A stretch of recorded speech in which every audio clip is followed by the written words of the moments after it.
So Rob, wife. So there is the notion out there that what you eat in terms of fat and cholesterol barely impacts your blood cholesterol levels in any way. What do you think about that? Man, that's a spicy meatball.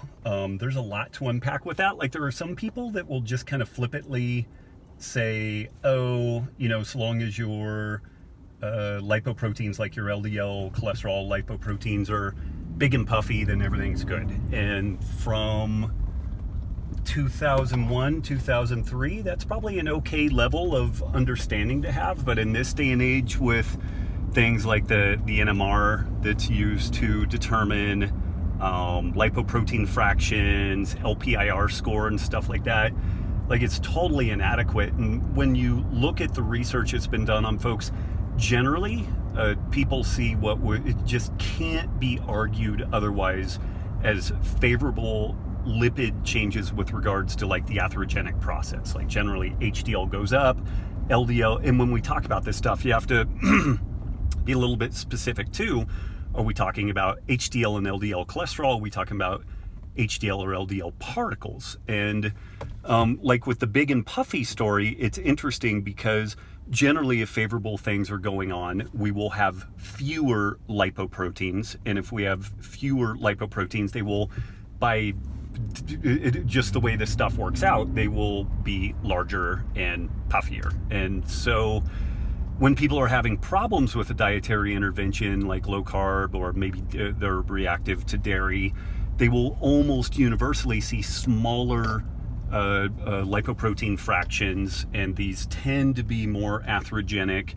And then there's also this tendency for the more of the things out there, there's a higher likelihood for problems. It's just like driving in traffic. If everybody took buses, the bus would be the lipoprotein, or vehicles would be the lipoprotein, and passengers would be the cholesterol.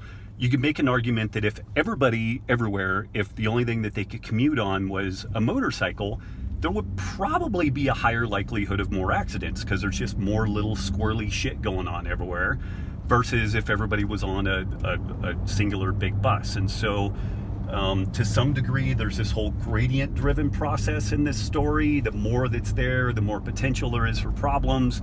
Peter Attia has made the case, and I think accurately, that LDL particles are necessary but not sufficient for the atherogenic process.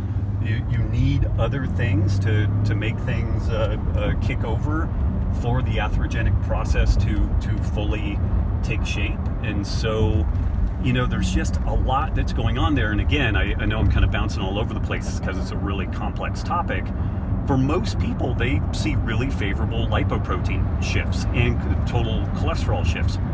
Some people, that's not the case. And I think I've mentioned in other 10 and 2s that for myself, large amounts of saturated fat, particularly from dairy sources, will drive my lipoprotein sky high. Like, we've done a little bit of tinkering, which we need to release sometime soon. I usually motor with a LDL-p and LDL particle count of about 1,100, which is pretty darn good when you think about everything else that's going on there, low blood sugar levels, etc.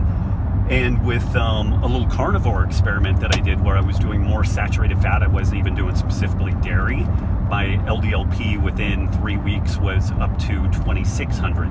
Now, a good friend of mine, Dave Feldman, he does some really interesting work, and he has some ideas around like this concept of a lean mass hyperresponder and some stuff like that. And there are some people that I think inaccurately paint a high lipoprotein profile in low carb individuals. They say that it's just as dangerous as someone who has high lipoproteins and they're insulin resistant, heading towards type 2 diabetes. I don't think that that's accurate, but then there are other people that will say that